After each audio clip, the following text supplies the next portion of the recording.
بسم اللہ الرحمن الرحیم۔ غزہ میں امن معاہدے کے طے پانے کے بعد جنگ بندی، قیدیوں کے تبادلے اور سب سے بڑھ کر انسانی امداد کی بحالی کے نتیجے میں امریکی صدر ڈونلڈ ٹرمپ کے مشرق وسطیٰ کے لیے امن منصوبے کا ابتدائی مرحلہ خوش اسلوبی سے مکمل ہو گیا ہے، مگر اسے خطے خصوصاً فلسطینیوں اور اسرائیلیوں کے درمیان پائیدار امن کا موجب قرار نہیں دیا جا سکتا، کیونکہ دہائیوں بلکہ صدیوں کی نفرت ہفتوں یا مہینوں میں ختم نہیں ہو سکتی، خاص طور پر جب ایک فریق نے دنیا کی مقتدر قوتوں کی مدد سے آپ کی زمین اور آپ کے گھر پر قبضہ کر لیا ہو اور نئی تعمیرات کا سلسلہ تاحال جاری ہو۔ یہ ایک بچگانہ خیال ہوگا کہ جو کچھ حاصل ہو چکا ہے اس کے بعد صدر ٹرمپ اور شرم الشیخ میں معاہدے پر دستخط کرنے والوں اور وہاں موجود اس کے گواہوں کا کام مکمل ہو گیا ہے۔ حقیقت یہ ہے کہ اصل کام تو ابھی شروع ہی نہیں ہوا۔ ابھی تو 20 نکاتی امن منصوبے کے ابتدائی 5 شقوں پر ہی عمل ہو پایا ہے، جبکہ اہم وقت طلب اور فلسطین اور اسرائیل سے بڑھ کر مشرق وسطیٰ کے خطے کے ملکوں کے امن پر یکجا ہو جانے کے امور پر عمل درآمد ابھی باقی ہے،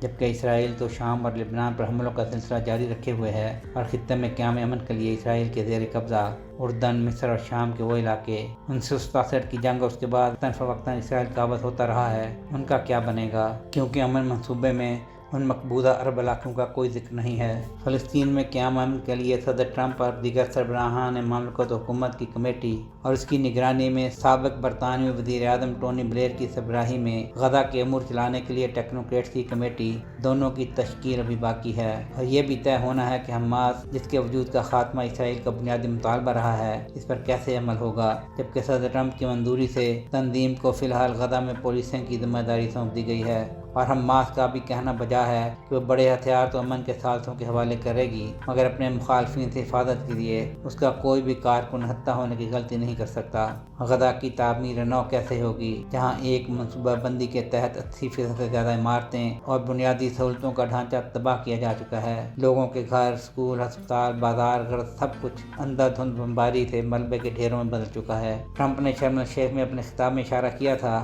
کہ یہاں دنیا کے امیر 3 ملک موجود ہیں، تو کیا وہ ٹرمپ کے غزہ کے ساحل کے ساتھ عمرہ کے لیے رویرہ بنانے میں سرمایہ کاری کریں گے یا لاکھوں فلسطینیوں کو ان کے تباہ شدہ گھروں کی تعمیر نو کے لیے امداد فراہم کریں گے؟ یہ اس بات کا تعین ہونا بھی باقی ہے کہ غزہ سے حماس کی رخصتی کے بعد اس سارے عمل میں فلسطینی اتھارٹی کا کیا کردار ہوگا، اور اس سے بھی بڑھ کر قیام امن کے لیے بنیادی معاملے فلسطین اسرائیل 2 ریاستی حل کا کیا بنے گا، جس کا اب 20 نکاتی امن منصوبے میں ذکر تک نہیں ہے۔ سہیل شہریار، پاک ترک نیوز۔